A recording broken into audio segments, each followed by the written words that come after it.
दिन महाराज युधिष्ठिर ने भगवान से कहा कि हे प्रभु, कोई ऐसा उच्चतम व्रत बतलाइए जिसके प्रभाव से मनुष्यों के अनेकों सांसारिक कलेश दुख दूर होकर वे पुत्र एवं पौत्रवान हो। यह सुनकर भगवान बोले, हे राजन, तुमसे बड़ा ही उत्तम प्रश्न किया है। मैं तुमको एक पौराणिक इतिहास सुनाता हूँ, ध्यानपूर्वक सुनो। एक समय लोमस ऋषि ब्रजराज की मथुरापुरी में वासुदेव देवकी के घर गए। ऋषिराज को आया हुआ देख करके उनके दोनों अत्यंत प्रसन्न हुए तथा उनको उत्तम आसन पर बैठाकर उनके अनेक प्रकार के वंदन और सत्कार किया। फिर मुनि के चरणों से अपने घर तथा शरीर को पवित्र किया। वह प्रश्न होकर उनकी कथा सुनने लगे। कथा के कहते लोमस ने कहा कि हे देवकी, दुष्ट दुराचारी पापी कंस ने तुम्हारे पुत्र मार डाले, जिसके कारण तुम्हारा मन अत्यंत दुखी है। इसी प्रकार राजा नहुस की पत्नी चंद्रमुखी भी दुखी रहा करती, किंतु उसकी संतान सप्तमी का व्रत विधि विधान सहित किया। इसके प्रताप से उनको संतान का सुख प्राप्त किया। यह सहन कर देवकी ने हाथ जोड़कर मुनि से कहा, हे ऋषिराज, कृपा करके रानी चंद्रमुखी का संपूर्ण वृत्तांत तथा इस व्रत का विस्तार सहित मुझे बतलाइए, जिससे मैं भी इस दुख से छुटकारा पाऊं। लोमस ऋषि ने कहा कि हे देवकी, अयोध्या के राजा नहुस थे। उनकी पत्नी चंद्रमुखी अत्यंत सुंदर थी। उनके नगर में विष्णुगुप्त नाम का एक ब्राह्मण रहता था। उनकी स्त्री का नाम भद्रमुखी था और वह भी अत्यंत स्वरूपवती और सुंदर थी। रानी और ब्रह्मचारिणी में अत्यंत प्रेम था। एक दिन वे दोनों सरयू नदी में स्नान करने के निमित्त गई। वहां उन्होंने देखा कि बहुत सी अन्य स्त्रियां सरयू नदी में स्नान करके निर्मल वस्त्र पहनकर एक मंडप में शंकर एवं पार्वती की मूर्ति स्थापित करके पूजा कर रही थी। रानी और ब्रह्माणी ने यह देखकर उन स्त्रियों से पूछा कि हे बहनों, तुम यह किस देवता का और किस कारण से तप और पूजन कर रही हो, व्रत आदि कर रही हो। यह सुनकर स्त्रियों ने कहा कि हम संतान सप्तमी का व्रत कर रही हैं और हमने इससे पार्वती का पूजन चंदन अक्षत आदि से षोडशोपचार विधि से किया है। यह सब इसी पुनीत व्रत का विधान है। यह सुनकर रानी और ब्रह्माणी ने भी इस व्रत के करने का मन ही मन संकल्प किया और घर वापस लौट कर आए। ब्रह्माणी भद्रमुखी तो इस व्रत को नियम पूर्वक करती रही, किंतु रानी चंद्रमुखी राजमत के कारण कभी इस व्रत को करती, कभी नहीं करती, कभी भूल भी जाती। कुछ समय बाद दोनों मर गईं। दूसरे जन्म रानी बनरी और ब्रह्माणी ने मुर्गी की योनि पाई, परंतु ब्रह्माणी मुर्गी की योनि में भी कुछ नहीं भूली और भगवान शंकर तथा पार्वती का ध्यान करती रही। उधर रानी बदरिया की योनि में भी सब कुछ भूल गई। थोड़े समय के बाद दोनों ने यह देह त्याग दिया। अब इनका तीसरा जन्म मनुष्य योनि में हुआ। उस ब्रह्माणी ने एक ब्राह्मण के यहाँ कन्या के रूप में जन्म लिया। रानी ने एक राजा के यहाँ राजकन्या के रूप में जन्म लिया।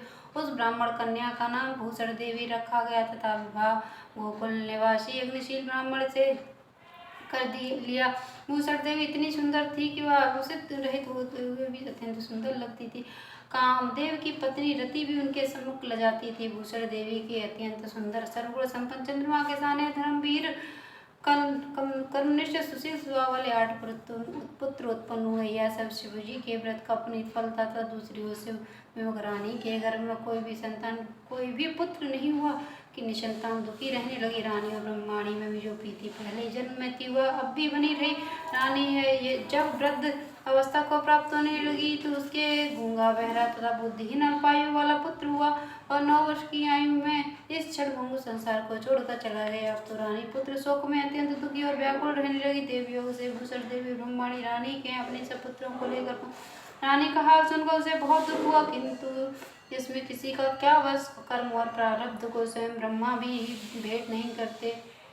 रानी कर्मयुक्त भी थी, इसी कारण उसे दुख भोगना पड़ा। इधर रानी उस पंडितानी के इस वैभव और 8 पुत्रों को देखकर उससे मन में ईर्ष्या करने लगी तथा उसके मन में पाप उत्पन्न हुआ तथा तब ब्रह्माणी ने रानी का संताप दूर करने निमित्त अपने 8 पुत्र रानी के पास छोड़ दिए। रानी ने पाप के वशीभूत होकर उस ब्राह्मण पुत्रों की हत्या करने के विचार में लड्डू में विष मिलाकर उनको भोजन करा दिया, परंतु भगवान शंकर की कृपा से एक भी बालक की मृत्यु न हुई। यह देखकर तो रानी अत्यंत आश्चर्यचकित हो गई और इस रहस्य का पता लगाने की मन में ठान ली। भगवान की विधि पूजा से निर्मित होकर वह भूषण देवी आई तो रानी ने उससे कहा कि मैंने तेरे पुत्रों को मारने के लिए इनको जहर मिलाकर लड्डू खिला दिए हैं, किंतु इसमें एक भी नहीं मरा। तूने कौन सा दान पुण्य प्राप्त व्रत किया है जिसके कारण तेरे पुत्र नहीं मरे हो, किंतु नित्य नए सुख भोग रही है। तेरा बड़ा सौभाग्य है। इनके वेद तुम मुझसे स्पष्ट होकर तब मैं तेरी बड़ी ऋणी रहूंगी। रानी के ऐसे दीन वचन सुनकर ब्रह्माणी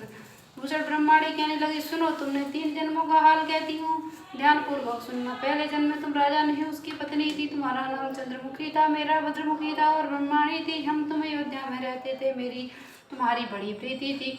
एक दिन हम तुम दोनों सरयू नदी में स्नान करने को गई। दूसरी स्त्रियों को संतान सप्तमी उपवास शिव जी का पूजन अर्चन करते देखकर उत्तम व्रत को करने की प्रतिज्ञा, किंतु सब भूल गई हो। झूठ बोलने का तुमको दोष लगा, जिससे आज भी भूल रही हो। मैंने इस व्रत का अच्छा से नियम पूर्वक सदैव किया और आज भी करती हूँ। दूसरे जन्म में तुम बदरिया का जन्म लिए तो मुर्गी की योनि मिली। भगवान शंकर की कृपा से इस व्रत के प्रभाव से भगवान को इस जन्म में भी न भूली और निरंतर इस व्रत को नियमानुसार करती रही। तब अपने बदरिया के जन्म में भी भूल गई।